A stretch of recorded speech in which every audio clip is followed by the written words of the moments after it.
Let's see here. Great value creamy peanut butter. My God, who would eat this crap? Who would eat this tomfoolery, this peasant cream? Who would eat this? As you can see here, I have the flacon of the Peter Pan creamy peanut butter. It's EDP eau de peanut, of course. I can't believe you silly peasants would ever own a clone or interpretation of this smooth, buttery goodness. I mean, it's so laughable. Oh my God! Stay tuned.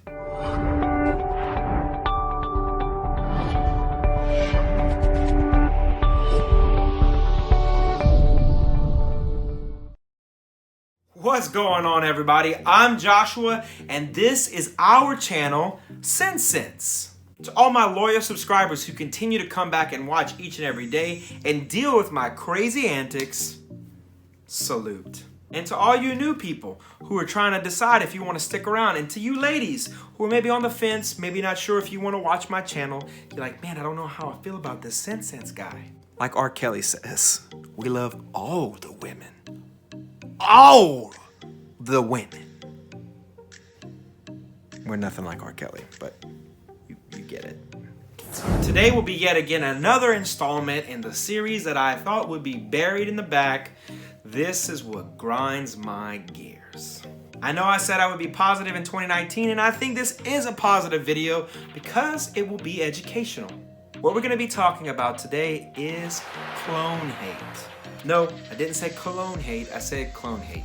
And for all you people who are watching this and maybe are confused about what clones are, because contrary to popular belief of people in the fragrance community, there are people outside of the fragrance community who want to learn more and more about fragrances and which ones they should buy.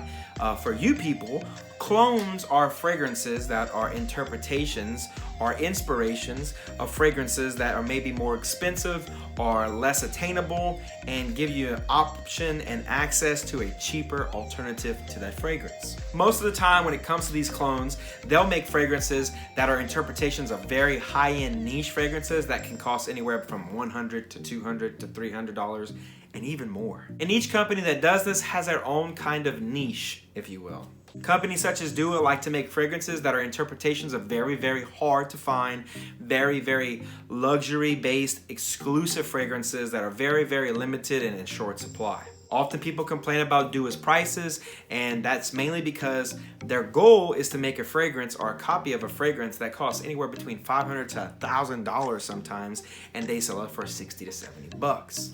People feel that's kind of high for something that's not the original, but alas, everyone's entitled to their own opinion, and I'll let you formulate your own. There are also houses like Alexandria Fragrances, which offer a much more affordable option and a much better presentation, in my opinion. And they also offer interpretations of designer fragrances and, which a lot of people don't know, a lot of ladies' fragrances. But at the same time, they don't offer a lot of really, really high-end stuff that's just really unattainable. They sell stuff that really appeals to the common man, which is kind of, in my opinion, the point of clones. Far too often in the very small community or bubble that is fragrance community, people tend to get their panties in a bunch and get really upset and say how much clones are so disrespectful to the original and how clones are copyright infringement or stealing intellectual property. And all the while, I'm very, very confused of why these people are so mad. At the end of the day, you chose to buy the original fragrance. You own the original fragrance. You've established that that's what you're into. You are friends with people who are also into that. You watch videos from those people. You communicate with those people. So if your goal is to attain that audience and to educate people, then your goal is achieved. But far too often, these people spend exorbitant amounts of energy and emotion hating on, fear-mongering, attacking people who are into clones, and making them try to feel like they're less than. At the end of the day, everyone wakes up, everyone puts on shoes, everyone bleeds blood, last time I checked, and everyone else has their own way of doing things. There are different kinds of fragrance reviewers. There's different people who are into different things. There's the educational reviewers such as Robes08, Redolescence, Peter from the Fragrance View. There's also what I like to call hybrids, people who are very educational but also very entertaining. People like Ashen over at ScentSense and Imitsu over at Simply Put Sense. I don't know why every time I talk about him I do it, but it's really cool, man. I'm jealous, Imitsu. And then you also have people that are called Scentertainers. I didn't come up with the term, other people did. But those are people such as Kubano, Big Beard Business, and many, many others. There's also people that I just really enjoy how they talk and how eloquent they are, and I just feel at home with them. Those are people like Justin Copeland over at Stay Fresh Productions. There's also Lola Scents, Miss Lola Nicholson. There's Sebastian over at Looking, Feeling Great, Smelling Great. I always mess up his channel.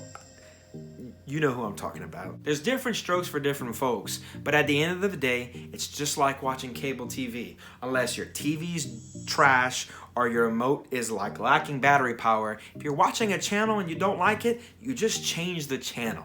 So if you don't like the channel, then in the words of Zangief, quick, change the channel! You'll get it if you get it. I know I kind of sidebarred and went into reviewers, but there's a point in that. There's too many people within that community of reviewers and people who support those reviewers who bash people who watch other reviewers or bash reviewers when it comes to their fragrance choices. When you wake up in the morning and you go to work and you involve yourself with other people, you don't really know these people. You couldn't point them out from the pack if you had never seen their YouTube video. So how are you gonna make assumptions about a person if you don't even know them? I have to admit, I've fallen prey to that, and at one point in time, I made a lot of assumptions about a lot of people. And I may have said some things behind closed doors to other people, and maybe said some things about people that I'm not too proud about. Maybe because I was frustrated with things, and maybe I was being a little too judgmental. But then I woke up and I realized, guys, it's just fragrances. We're just people, and at the end of the day, we all have opinions and we're all entitled to them, but we don't have to force them down other people's throats. A perfect example of that is my daughter loves Nutella. Now, when we went to the store, they only had hazelnut spread, and had it not been in a bottle that was very similar and looked a whole lot like it, oh, clone, I would have never bought this. But since I know what it is, and because it was available to me and it was readily available, I went ahead and grabbed it. I saved a little money. Wasn't my intentions, but I did. And guess what? It's not the exact same, but it's close. And at the end of the day, it's my hazelnut spread. It's not your hazelnut spread. And you don't have to buy it, and you don't have to like it. You could go get Nutella. You could go to another store or try to find it. But just like it was hard to find this one, and just like I couldn't get my hands on this one, when it comes to a lot of niche fragrances, not everybody lives in a large metropolitan city or state. Some people have a problem with having access to large fragrance brands. So the good folks at places like Genre Perfumes, Dua, Alexandria, they make acceptable forms of those fragrances for people who A, can't afford it, or B, don't want to spend the money on it, or C, just don't have access to them. So instead of sitting there and hoarding your fragrances that are like very rare that no one knows about and feeling very pretentious and important about yourself because you're in the know, just calm down and enjoy that and spend your time with your people and just do your thing. There's no reason to bash people who literally just want to smell good. Some people are into it for the art of fragrance. They're into the artistry and evoking some kind of response or emotional connection to fragrance. And some people are just wanting to smell good. Some guys literally go into the mall and ask the people at the counter, look, man, I want the girls to think I'm hot, and I want girls to think I smell real sexy. So what would you suggest? Now, I'm not saying that those guys are gonna get that out of it, and I'm not saying that those guys are earning some kind of brownie points by doing it, and if they're not a good person, or if they're not suave or debonair or talk to girls well, I'm not saying a cologne's gonna fix that all, as they call it. I'm not gonna say a fragrance or a perfume, however you say it, is gonna make that happen. I'm just saying that's their intentions. But just because their intentions differentiate from what your intentions are, people who hate on clones, it doesn't mean you're right, and it doesn't mean they're wrong. And diving back into that, just because this exists doesn't mean it's a direct slap in the face of this. It's hazelnut cream, guys. It's not a big deal. This is not something that's going to revolutionize the world. It's going to be on a bunch of toddler sandwiches, okay? Just like fragrances, it's not going to be in some museum somewhere. It's not going to change an entire culture or race of people. It's fragrance. We enjoy it. It's a hobby. Keyword, hobby. And often people will say things like, oh, well, you're taking money out of these fragrances pockets and they're making clones of these expensive fragrances and it's like a slap in their face. Think about it this way. If someone buys a fragrance that's a copy of, let's say, a Creed or a Roja or a Xerjoff, and they say, man, this one's good, but I really want to know what that Roja smells like, that Xerjoff smells like, that Creed smells like. They may work up the time and effort to get further and further into fragrances like we are, and then they'll go buy those fragrances. So if anything, it's really a gateway or a doorway into getting those real fragrances. And another knock on clones is people are gonna say, oh, well, I can go buy a decant, a 30 mil or 50 mil decant of Creed Aventus instead of buying that Parfums Vintage because, it's the same price per milliliter in some cases or instance. Well, listen, not everybody has a mortgage note worth of money to go drop on a flacon and have this gigantic bottle and spend the time and resources and energy necessary to break them down into smaller bottles and sell them off to recoup their money and keep what's left. And guess what? Not a lot of people know about that. Most people just walk into the place that they know sells fragrances and buys them. We're a small amount of people who know about that. We're the 10,000 people on Facebook who know about these options. So you can't bash someone who joins your community and has no clue about that and just goes and buys a Parfums Vintage. And touching further on the Parfums Vintage thing, it's kind of like music is today. Rap was at a much higher and better art form, in my opinion. Keyword, my opinion. In the 70s, the 80s, and the 90s. Today, you have mumble rap. Personally, I think it's trash. I think it's garbage. And yes, somewhere littered in that mumble rap, you're gonna have J. Cole's and you're gonna have Kendrick's. And those guys are great. And just like fragrances, you're gonna have fragrances that are just as good as they used to be, that still stand firm and still hold the same attention and quality. But when it comes to fragrances such as Creed Aventus, since 2011 batches to 2015 batches, and what you have now, it's a huge difference. The old Creed Aventus was Tupac, it was Biggie, it was Jay-Z. The new one is Lil this or Lil that, Lil Windex or Xanax or whatever other Lil this or that rapper is out there. So no, you can't compare what Parfums Vintage does to the current formulation of Creed Aventus because it's better, and therefore it's not the same. You gotta compare apples to apples. And when it comes to Parfums Vintage, what they're trying to do is create what you had with those original batches of Aventus. There's a reason that Sears and all of these big department stores left and right are closing their doors, because the old way of doing things, the old way of reviewing fragrances, the old way of making fragrances, that worked. And guess what? Nowadays, there's a new way. It's called Amazon. And that's why people buy stuff on Amazon. And that's why Sears are closing left and right. And there's a new way of making fragrances that smell a lot like other fragrances. They're called clones, or whatever you want to call them, dupes, interpretations. And those fragrances are sometimes better than the original. And that's okay. They're not stealing anything. They're just improving on a concept that somebody is duping you into thinking is still the same thing.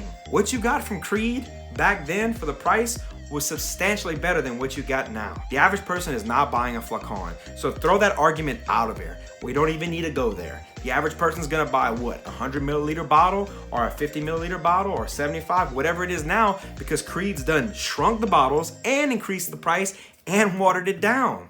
But you accept that. Some people don't want to accept that. They're willing to pay whatever it costs for Emperor or Emperor Extrait or Brasilia from Alexandria or whatever it is that other companies offer. Why? Because they want what they once had. and they want what they hear you, people who are really big into fragrances, rant and rave about. And guess what? They don't have the green to shell out to buy some 11Z01 batch or 13X Elemental P batch. They buy what they can afford. And even though you think the price of these fragrances are unreasonable, they feel like it's great. And if it smells good to them, they don't need to know that it's this or that, or make them feel like they're doing something wrong. It's what they want. It's what they enjoy. You enjoy what you want, let them enjoy what they want. Now, before other people make their stupid comments, no, I'm not sponsored. No, I don't get paid for that. And that's another video for another time, because the understanding of what a sponsored video means, or free bottles, or what that all entails is very, very flawed. And a lot of people have opinions. And my problem with those opinions are either one of two things. If you know how it works, then that means you've received it. Therefore, you're a hypocrite. If you don't know how it works and you're talking about it, that means you're uneducated and you're just saying crap. So you gotta pick one. You're either uneducated or a hypocrite. So pick one, stick with that, and just shut up. So enough rambling, I'm gonna close with this. If you like originals and you only want to own originals and you feel like it's disrespectful to the artistry of fragrance to buy the ones that are not originals, then do that. If you feel like everyone in the community is starting to go towards this clone lifestyle and you don't like the way the fragrance community is changing and growing and evolving, and you can't deal with the growing pains of our community getting bigger, which is a positive thing, then go form a group called We Only Like the True Artistry of Fragrance, Everyone Else Get Out. And then you form your community and you do your thing. You just don't have to infiltrate everyone else's inboxes, DMs, YouTube videos, and Facebook posts and constantly bicker and complain and treat people horribly over fragrance. And to all you people who are trying out clones, listen, I own some clones, but I also own many originals when it comes to niche. And I started off with the clones, and I got educated more and more in fragrances, and I'm learning more and more each and every day. So I encourage you, if you find a clone that you really enjoy, and you find out how the original smells, and you realize the original is even better, then go ahead and get that, and work up to it, and afford it, and get it on your own budget, and do what works for you. Don't spend your time feeling like you gotta live up to somebody else's opinion, because at the end of the day, they're on Facebook or YouTube and you won't see them in person, and they frankly don't matter to you. I hope that this What Grinds My Gears was informative, and I hope maybe everyone who watches this can leave with a different perspective. To the people who are on board with my opinions, I appreciate that you also see the logic in what I have to say. To you people who are not gonna be and who are gonna leave ugly comments in the comment section below, listen, I'm not telling you you're wrong, but I'm not gonna tell you you're right. And at the end of the day, your opinion is your own. But also, keep it to yourself, man. Do your own thing. Keep it within your group. Keep it within your party. Keep it within your sect, your tribe. There's no reason to infiltrate everyone else and make everyone else feel downtrodden or less than because you feel like you've got it right. That about does it for me. I hope you loved this video, and if you did, I hope you subscribe if you haven't already. Go ahead and smash that notification bell. That way, when my videos come out, you people will be the first to know. And as always, I'll smell you later, people. Peace!